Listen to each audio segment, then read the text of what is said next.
Mesdames et messieurs, bonjour. Vous êtes sur l'élan africain et vous avez bien raison. Bienvenue dans cette nouvelle édition d'Afrique Hebdo et rendez-vous hebdomadaire retraçant les grandes lignes de l'actualité africaine.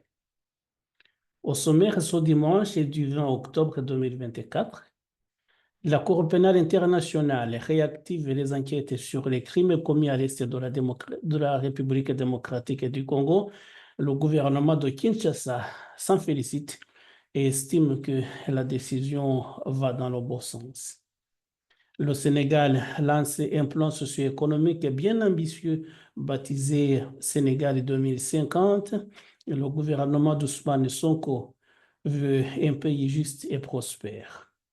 Au Kenya, le vice-président Rigathi Gachagua a été officiellement destitué de ses fonctions après le vote du Sénat. Le président William Ruto s'est empressé de nommer l'actuel ministre de l'Intérieur, Kindiki Kithure, pour prendre sa place.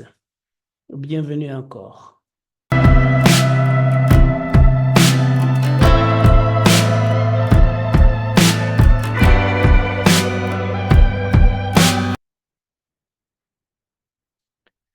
Aujourd'hui,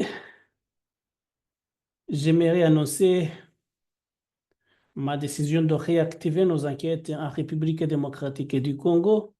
Ces enquêtes porteront en priorité sur les crimes relevant du statut de Rome commis dans la province du Nord Kivu depuis janvier 2022, a annoncé lundi 14 octobre le procureur près la Cour pénale internationale Karim Khan. Il rappelle que les autorités de la République démocratique du Congo, à deux reprises, saisi son bureau de renvoi au fond d'initier des enquêtes sur leur territoire.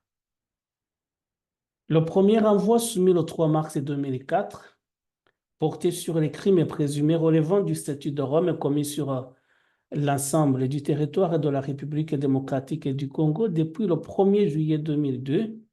En juin 2004, mon bureau a ouvert une enquête sur la situation en République démocratique du Congo. Le gouvernement de la République démocratique du Congo a soumis un second renvoi le 23 mai 2023 concernant des crimes présumés commis dans la province du Nord Kivu par des membres de différents groupes et forces armées depuis le 1er janvier 2022, indique le communiqué de la Cour pénale internationale. Au cours des derniers mois, le bureau de la Cour pénale internationale a évalué à titre préliminaire si les crimes présumés relevant du statut de Rome commis dans la province du Nord Kivu depuis janvier 2022 sont suffisamment liés à la portée de la situation faisant l'objet d'une enquête déjà ouverte en République démocratique du Congo. Cette évaluation est arrivée à terme. J'ai déterminé que les derniers épisodes de violence dans la province du Nord Kivu sont liés à des schémas récurrents de violence et d'hostilité qui sévissent dans la région depuis au moins le 1er juillet 2022, date à laquelle la Cour a commencé à exercer sa compétence en République démocratique du Congo. Par conséquent, tous les crimes présumés relevant du statut de Rome commis dans la province du Nord Kivu depuis le 1er janvier 2022 relèveraient de l'enquête en cours ouverte en juin 2004, indique le communiqué de la Cour pénale internationale. Il rappelle que des enquêtes dans la province du Nord Kivu ne se limiteront pas à des parties au conflit en particulier ou à des membres de groupes spécifiques. Au contraire, la Cour pénale internationale examinera de manière globale, indépendante et impartiale la responsabilité de tous les auteurs présumés ayant commis des crimes relevant du statut de Rome. Le bureau du procureur de la Cour pénale internationale promet d'accorder une attention particulière aux principes de complémentarité et recherchera la collaboration et la coopération des autorités nationales et de celle de tous les acteurs pertinents en vue d'assurer une justice efficace pour les victimes des crimes en question. La fin des cycles d'impunité en République démocratique du Congo ne peut être envisagée que par des efforts conjoints de la République démocratique du Congo, de mon bureau et de la communauté internationale dans son ensemble en faveur de la justice pénale. Notre objectif ultime est une stratégie de justice transitionnelle à long terme, durable et viable dans le pays, qu'est la CPI. Et la communauté internationale peuvent à la fois soutenir et s'en inspirer, a conclu le procureur Karim Kane. Lors d'un briefing régulier avec la presse, le porte-parole du gouvernement congolais, Patrick Mouyaya, a été interrogé sur cette décision du procureur Karim Kane. Nous écoutons sa réaction. Et dans les crimes qui sont commis dans l'Est de la République démocratique du Congo, il y a plusieurs responsables. Et donc, l'ouverture d'une enquête de cette nature à un niveau international replace justement ces criminels devant la réalité de leur passé et des faits qui continuent de perpétrer pour la plupart. Et donc, comme c'est une procédure qui a commencé, évidemment qu'il y aura une incidence dans leur attitude. Peut-être faudra-t-il leur poser la question. Malheureusement, vous n'aurez sûrement pas l'occasion. Mais il est évident que pour nous, comme gouvernement, c'est pour ça que nous avons ces fronts judiciaires. Et parce que sur la justice, nous voulons être intraitables. Et donc, tous ceux qui, dans l'esprit de ce qui a été dit par la Cour et dans l'esprit qui guide, en tout cas, le magistrat suprême, seront pris pour responsables, seront punis par ce que la loi prévoit. En d'autres termes, si vous êtes responsable des groupes armés et que vous avez commis des violences de voies de fait qui sont établies par les différentes enquêtes, vous serez, vous, en mesure d'y répondre. Et c'est pour vous dire aussi que, vous vous souvenez qu'il y a quelques semaines, nous avions sorti un premier volume, un deuxième volume, nous avons un troisième volume en chantier du livre blanc. Parce que justement, nous documentons.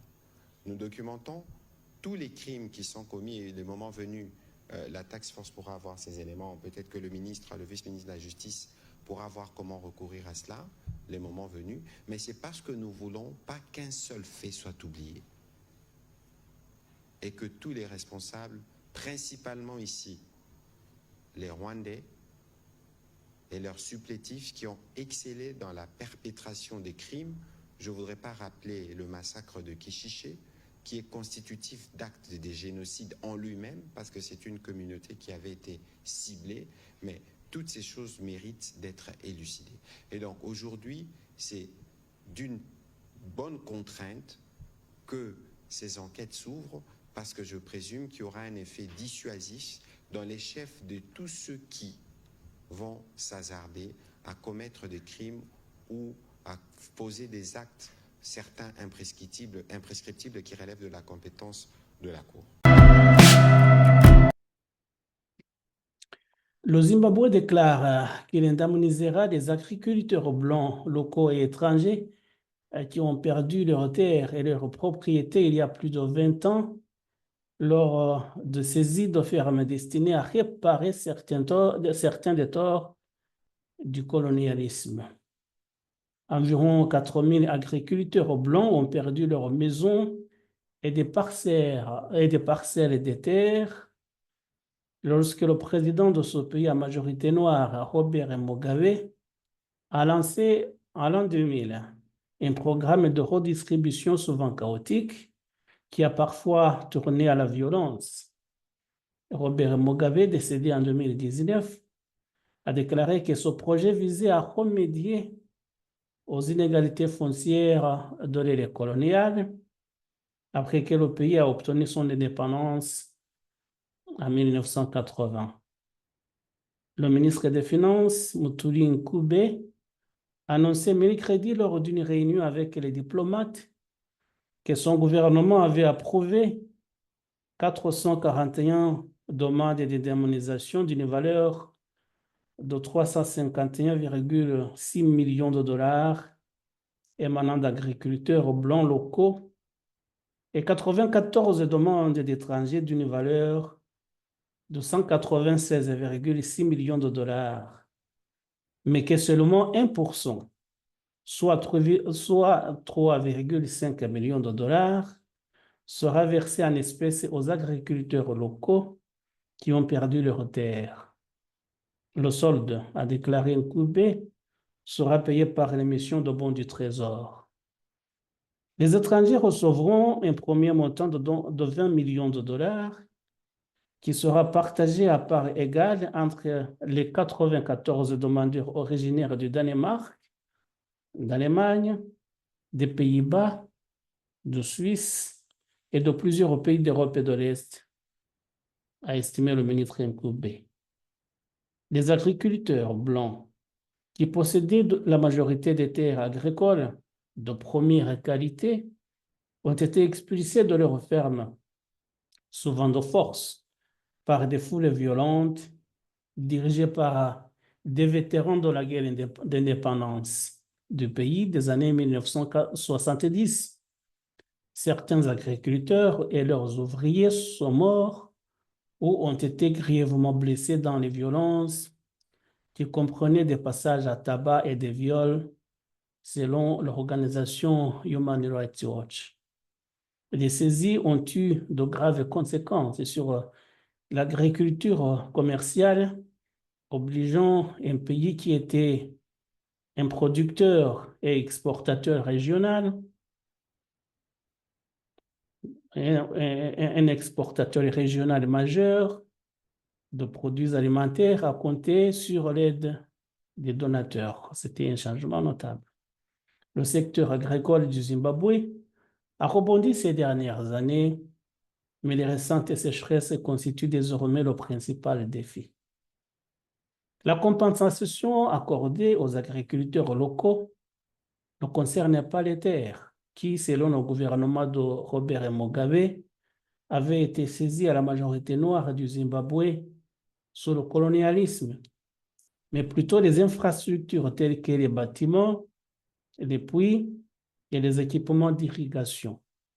Toutefois, les étrangers couverts par des accords visant à protéger les biens des investisseurs étrangers seront payés à la fois pour les terrains et pour les infrastructures. Les paiements sont attendus au dernier trimestre de 2024, a déclaré le ministre des Finances, Nkoubé. Le Zimbabwe est en pourparlers avec ses créanciers menés par la Banque africaine de développement depuis 2022 pour restructurer sa dette de 21 milliards de dollars. L'indemnisation des agriculteurs blancs étant un point de friction. En 2020, le gouvernement du président Emmerson Mnangagwa a signé un accord d'indemnisation avec les agriculteurs blancs. Mnangagwa, qui a pris le pouvoir en 2017, après que Mugabe a été contraint de démissionner à la suite d'un coup d'État populaire, a cherché à impliquer les agriculteurs blancs et les a même encouragés à demander de nouvelles parcelles de terre. Toutes les terres agricoles appartiennent désormais au gouvernement et ceux qui les occupent ne peuvent le faire qu'en vertu d'un bail. Cependant, dans le cadre d'un changement de politique majeur, le gouvernement a annoncé ce mois que son intention de permettre aux bénéficiaires du programme de réforme de vendre les terres qu'ils ont acquises, mais uniquement aux Zimbabwéens autochtones, ça veut dire des Zimbabwéens noirs. Cette décision a suscité de nombreuses critiques, et notamment parce que certains ayant des liens politiques sont devenus propriétaires de plusieurs fermes dans le cadre de la redistribution des terres censées aider les pauvres et peuvent désormais en tirer profit. Le gouvernement néerlandais étudie la possibilité d'envoyer des demandeurs d'asile en Ouganda si leur demande d'asile était rejetée. C'est du moins ce qu'a indiqué mercredi la ministre du Commerce extérieur et du Développement, Reinette Clever, à l'issue d'une visite de travail dans ce pays. La politicienne du PVV a déclaré que c'était en fait de compte à sa collègue, la ministre de l'Asile, Marjolaine Faber, de développer l'idée. L'Ouganda semble disposé à accepter ce plan. Cela ne s'appliquerait qu'aux demandeurs d'asile provenant des pays de la région entourant l'Ouganda ou de l'Ouganda lui-même, et ce pays serait payé par les Pays-Bas pour ce service si le plan se concrétisait. Nous entretenons une relation de longue date avec l'Ouganda et c'est un pays hospitalier. Le ministre de l'Asile, Faber, explorera davantage les possibilités, a déclaré Clever. En fait de compte, nous voulons repousser la migration. Pour le gouvernement, il est important que les demandeurs d'asile déboutés retournent dans leur pays d'origine et cela peut parfois être un obstacle. L'Ouganda a été choisi car elle accueille déjà de nombreux réfugiés, a déclaré la ministre Clever. Le plan nécessiterait néanmoins d'être développé davantage, mais l'essentiel est que les demandeurs d'asile africains rejetés soient envoyés en Ouganda où ils seront pris en charge et hébergés. L'Ouganda serait financièrement compensé pour cela, bien entendu. Le nombre croissant de pays européens envisagent ces derniers temps d'utiliser les hubs de retour. Les centres de retour sont des lieux situés en dehors de l'Union européenne où les demandeurs d'asile et déboutés seraient accueillis. Ils se dirigeraient ensuite vers leur pays d'origine. Le projet a suscité des réactions immédiates de la part de diverses organisations de défense des droits de l'homme qui ont fait part de leurs inquiétudes concernant le traitement et les droits des demandeurs d'asile. Les critiques soutiennent que la relocalisation de personnes vers l'Ouganda, un pays confronté à ses propres défis en matière de droits de l'homme et de traitement des réfugiés, pourrait accroître la vulnérabilité de ces personnes, de ces demandeurs d'asile. Les défenseurs des droits de l'homme soulignent que tout projet visant à envoyer les demandeurs d'asile déboutés en Ouganda doit donner la priorité à la sécurité et au bien-être de ces personnes. Ces préoccupations font écho aux critiques formulées précédemment à l'encontre des politiques similaires dans d'autres pays européens où la relocalisation des demandeurs d'asile a été considérée comme un moyen de contourner les engagements de fournir un refuge à ceux qui en ont besoin.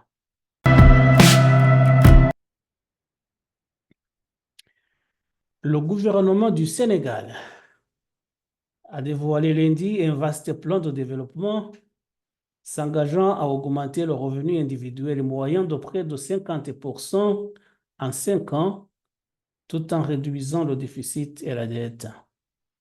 Le projet d'une durée de 25 ans vise à éloigner le pays de la dépendance et de la dette étrangère au profit des ressources locales et du capital humain.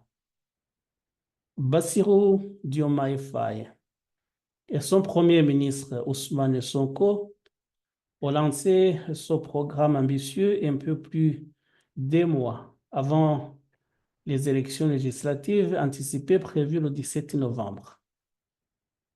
Les 6 premiers mois au pouvoir des 2 hommes ont été marqués par la confrontation avec un parlement dominé par l'opposition que le président Diomaye Faye a dissous à la mi-septembre. Diomaye Faye a décrit le nouveau cadre de politique publique comme une vision pour un Sénégal qui aspire non seulement à participer au monde de demain, mais à y jouer un rôle majeur. Le Sénégal 2050, Programme national de transformation, viserait à faire du pays un acteur régional de premier plan et un modèle de développement pour l'Afrique, a ajouté le président sénégalais.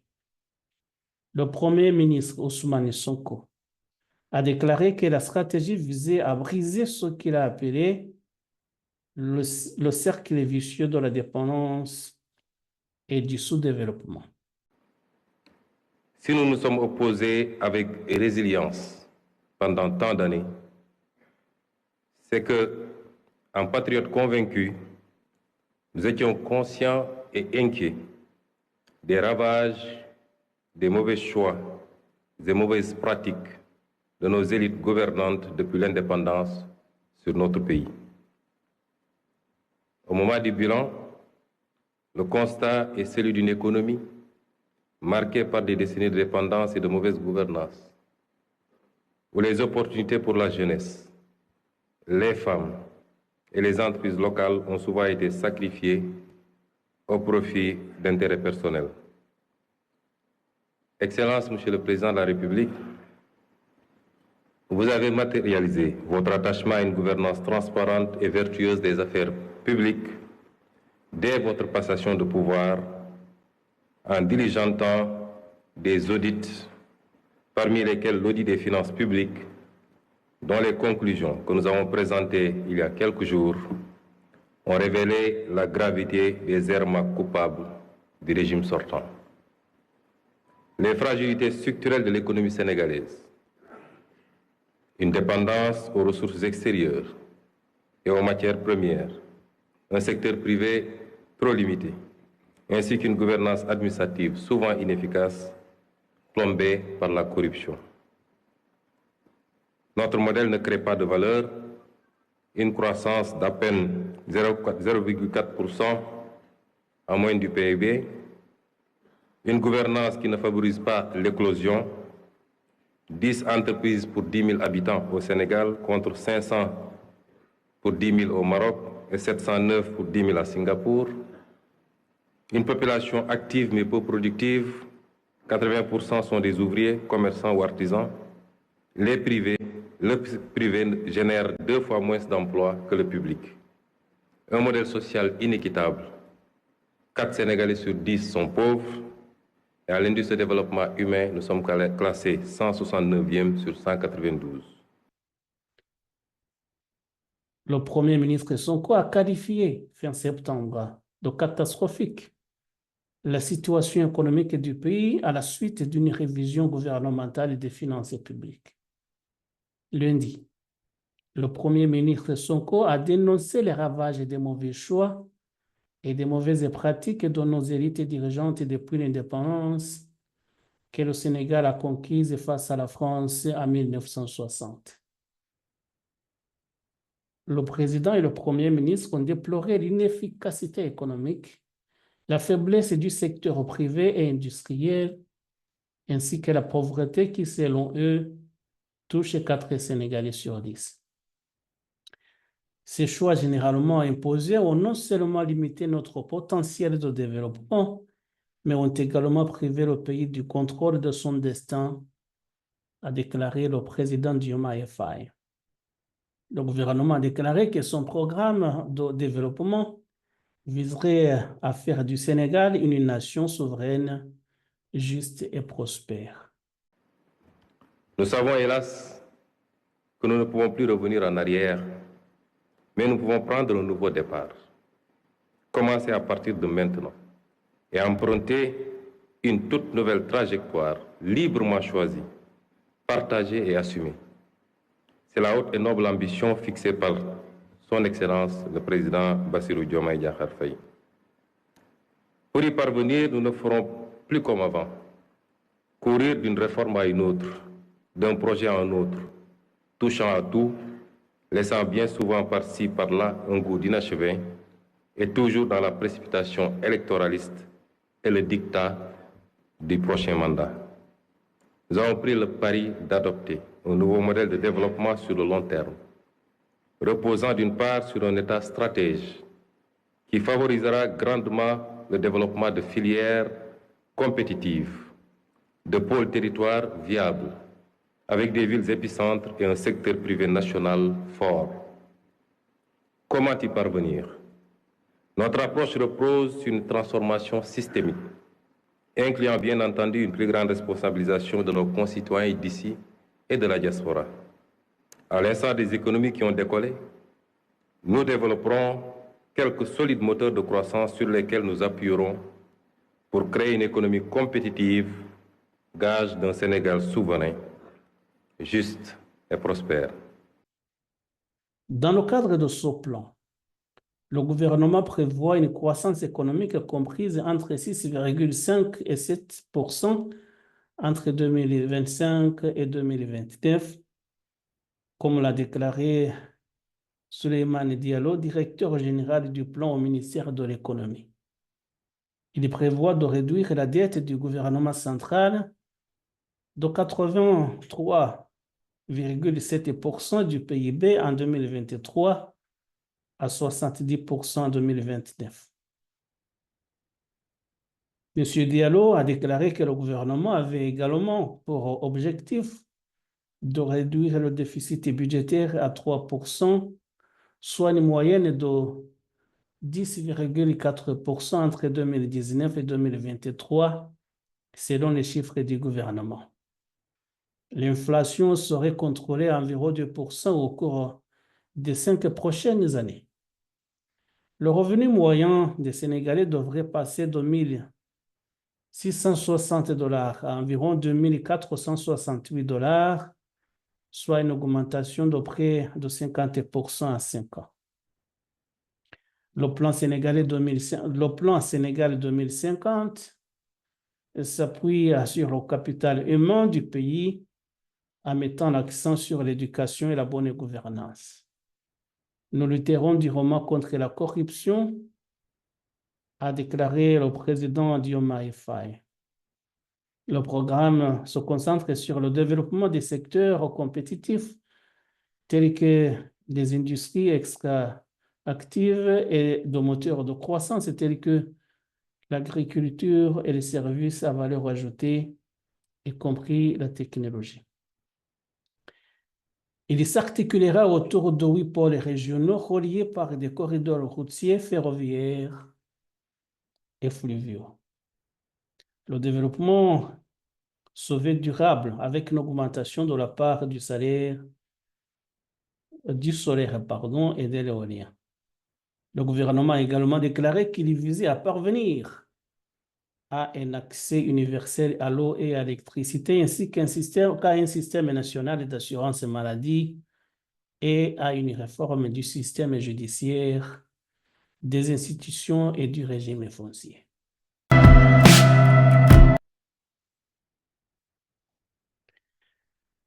Kithure Kindiki est le nouveau vice-président du Kenya. Au lendemain de la destitution historique du vice-président Rigathi Gachagua, c'est lui qui a été choisi le 18 octobre par le président William Ruto pour le remplacer. Jusqu'ici, l'homme de 52 ans était ministre de l'Intérieur. Universitaire et avocat, Kindiki a été propulsé sur le devant de la scène internationale lorsqu'il a défendu avec succès l'actuel président devant la Cour pénale internationale en 2011. Alors député de l'opposition, William Ruto faisait face à 3 chefs d'accusation de crimes contre l'humanité, meurtre, expulsion forcée et persécution pour son rôle présumé dans les violences post-électorales au Kenya en 2007 et 2008, les pires depuis l'indépendance. Plus de 1100 morts et 600 000 déplacés. L'affaire a été suivie de près au Kenya, d'autant que plusieurs autres dirigeants kenyans ont été inculpés, dont Uhuru Kenyatta, élu président en 2013 avec l'aide de William Ruto. La Cour pénale internationale finira par abandonner les poursuites après ce qu'elle a dénoncé comme une campagne d'intimidation de témoins. Lui, par ses partisans pour son bon sens et sa voix douce, Kindiki est critiqué pour son manque de charisme face aux foules. Proche de William Ruto, beaucoup s'attendaient à ce que ce dernier choisisse Kindiki comme colistier pour l'élection présidentielle de 2022, mais c'est finalement Rigathi Gachagua qui a été choisi après 17 heures de réunion au sein de la coalition au pouvoir. Kindiki se consolera néanmoins avec le poste prestigieux de ministre de l'Intérieur une fois le président Ruto élu. Lors de son mandat, il a été vivement critiqué pour avoir défendu les forces de l'ordre lors des manifestations antigouvernementales en juin et juillet, en grande partie menées par des jeunes, alors que la violente répression policière y a fait au moins 60 morts. À la suite de ce mouvement, il a été limogé par le président William Ruto comme la quasi-totalité de son gouvernement avant d'être reconduit au sein d'un exécutif remanié. Cette nomination intervient au lendemain de la destitution du vice-président Rigathi Gachagua. Le Sénat a décidé de démettre de ses fonctions par destitution son Excellence Rigathi Gachagua, selon les mots du président de la Chambre haute, Amazonie Kingi, prononcés le 17 octobre à l'issue de plusieurs jours d'audience. Il cesse d'exercer ses fonctions. Rigathi Gachagua, hospitalisé au moment du vote, devient le premier vice-président écarté du pouvoir dans le cadre d'une telle procédure prévue par la Constitution de 2010. Près d'une semaine après l'adoption par une écrasante majorité de la motion de destitution par l'Assemblée nationale, la Chambre basse, le Sénat l'a jugé coupable de violations graves de la Constitution, notamment de menaces envers les juges et de pratiques politiques et de division ethnique. William Ruto avait choisi Rigathi Gachagua comme colistier pour la présidentielle de 2022, malgré sa réputation déjà sulfureuse, marquée par plusieurs accusations de corruption. Doté d'un solide réseau d'influence, notamment dans la région stratégique du Mont-Kenya, cet ancien homme d'affaires de l'ethnie majoritaire Kikuyu a joué un rôle crucial dans la victoire de William Ruto face à son rival Raila Odinga. C'était 50,49% contre 48,85% des voix. Mais les relations entre les deux hommes à la tête de l'État se sont détériorées, notamment depuis le mouvement de contestation antigouvernementale qui a secoué le pays en juin et juillet 2024, cette année. Le vice-président qui a qualifié les accusations de pure propagande et de complot visant à le chasser du pouvoir en raison d'autres considérations politiques était présent à l'ouverture des audiences le 16 octobre, mais n'est pas revenu après la pause déjeuner.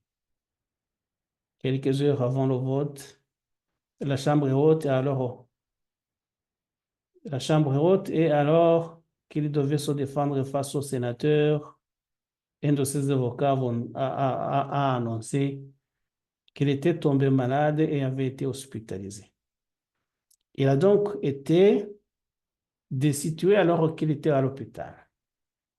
Et justement, à la sortie de l'hôpital, Rigathi Gachagua s'est exprimé et s'en est pris violemment au président William Ruto, qu'il accuse d'avoir ordonné le retrait de son équipe de sécurité. Et il dit, si quelque chose m'arrivait, William Ruto en porterait toute la responsabilité. Écoutons Rigathi Gachagua.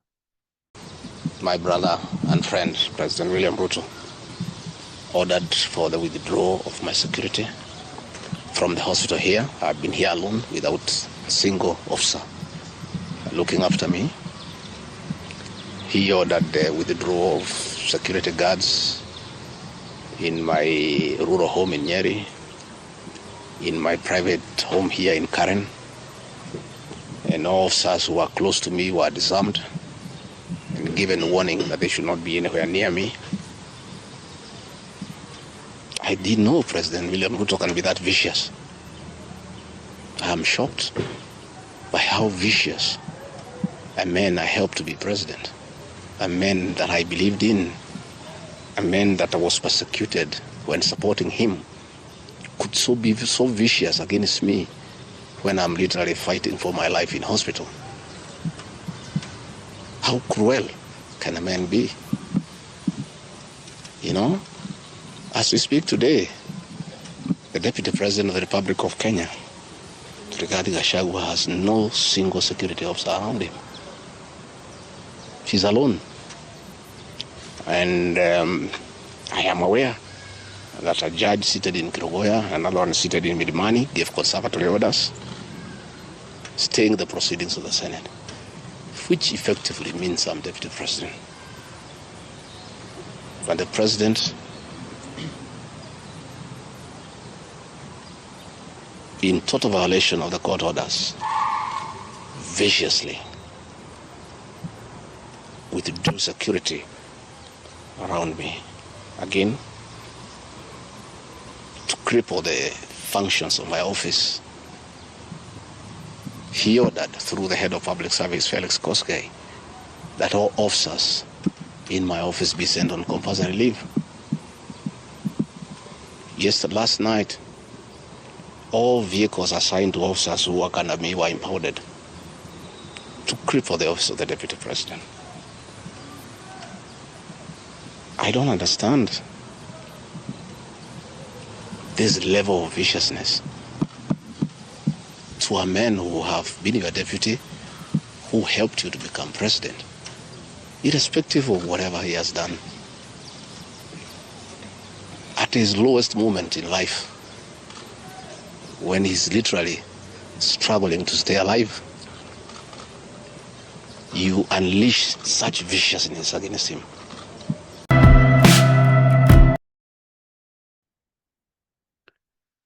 Au Mali, le colonel Assimi Goïta est désormais général. Le président de transition a été élevé en grade dans une décision prise mercredi 16 octobre 2024 en Conseil des ministres. C'est le cas des autres colonels qui avaient mené à ses côtés le coup d'État militaire d'août 2020 et qui occupent depuis des postes majeurs dans les institutions de la transition. Une autopromotion présentée comme une demande populaire et qui suscite des réactions diverses. D'armée ou de corps d'armée, c'est le nombre d'étoiles qui change. Les 5 colonels qui ont pris le pouvoir au Mali sont tous élevés au grade de général à titre exceptionnel, indique le communiqué du Conseil des ministres.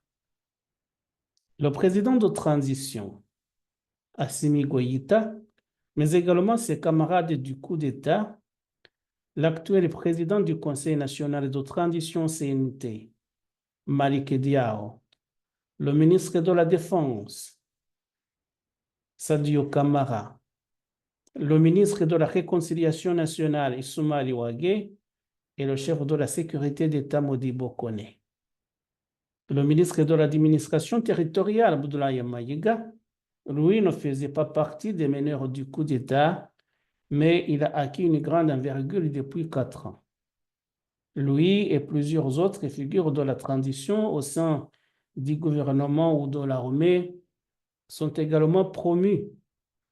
On note que ce n'est pas le cas de l'actuel chef d'état-major général des armées, le général Omar Diarra, alors que son adjoint, le général Keba Sangaré, figure parmi les heureux montés en grade.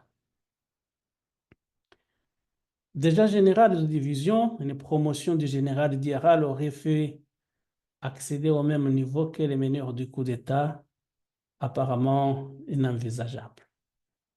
Ces nominations sont évidemment précipitées par les soutiens des autorités de transition et présentées comme une demande populaire. Elle figurait parmi les recommandations du dialogue intermalien organisé au printemps dernier par les autorités de transition. Pour ces soutiens, les militaires qui dirigent le pays sont des hommes forts qui servent le pays et méritent cette forme de reconnaissance. Les voix critiques parmi les opposants les plus farouches, mais pas seulement, expriment des doutes.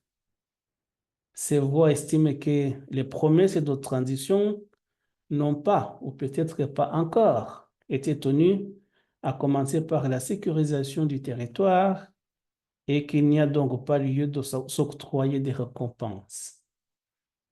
Les augmentations de salaire qui vont de pair avec ces promotions ne sont pas forcément bien perçues non plus. Cela dans un contexte où les finances publiques ne sont pas au mieux et où les populations sont durement affectées par l'augmentation des prix et par des inondations sans précédent. Si ces critiques s'expriment dorénavant dans un cadre privé ou de manière anonyme, afin d'éviter toute répression, Moussa Mara a quant à lui immédiatement déploré ces nominations. Je suis doublement peiné, confie l'ancien Premier ministre. La première peine, c'est que les traditions maliennes font qu'on ne s'élève pas soi-même, ce sont les autres qui nous élèvent. Le fait de se gratifier, cela diminue grandement le mérite de la gratification, estime encore Moussa Mara. Il rappelle également que les responsables de la transition sont en mission, comme par le passé Amadou Toumani Touré était en mission, et c'est à la fin de la transition que Amadou Toumani Touré a été gratifié par le président élu.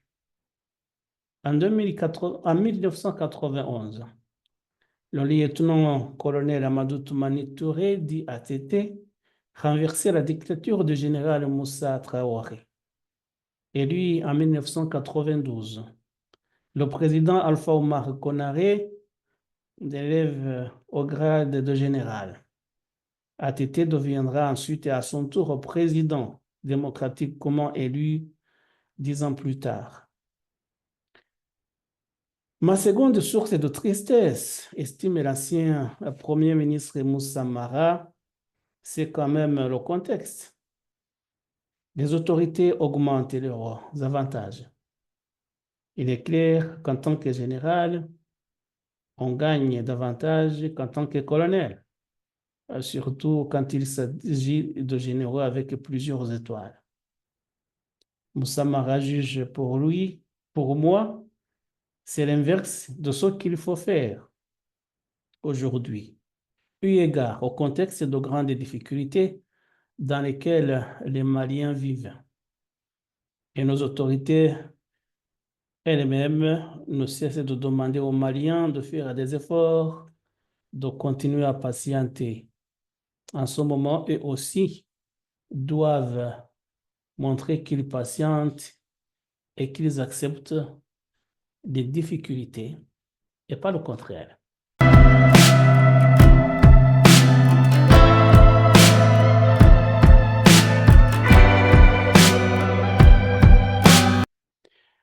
Mesdames et messieurs, nous voilà à la fin de l'édition d'Afrique Hebdo de ce dimanche 20 octobre 2024. Je vous rappelle toutefois les grandes lignes que nous avons développées. La Cour pénale internationale réactive les enquêtes sur les crimes commis à l'Est de la République démocratique du Congo. Le gouvernement de Kinshasa estime que la décision va dans le bon sens. Le Sénégal lance un plan socio-économique qui se veut bien ambitieux, baptisé Sénégal en 2050. Le gouvernement veut faire du pays un pays souverain, juste et prospère. Au Kenya, le vice-président Rigathi Gachagua a été officiellement démis de ses fonctions par destitution après le vote du Sénat.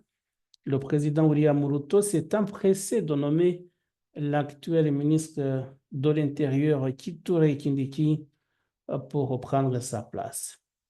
Mesdames et messieurs, je vous remercie de votre fidélité. Prochain rendez-vous dimanche prochain, ce sera le 27 octobre 2024. D'ici là, portez-vous bien et je vous souhaite de passer une excellente semaine. Au revoir.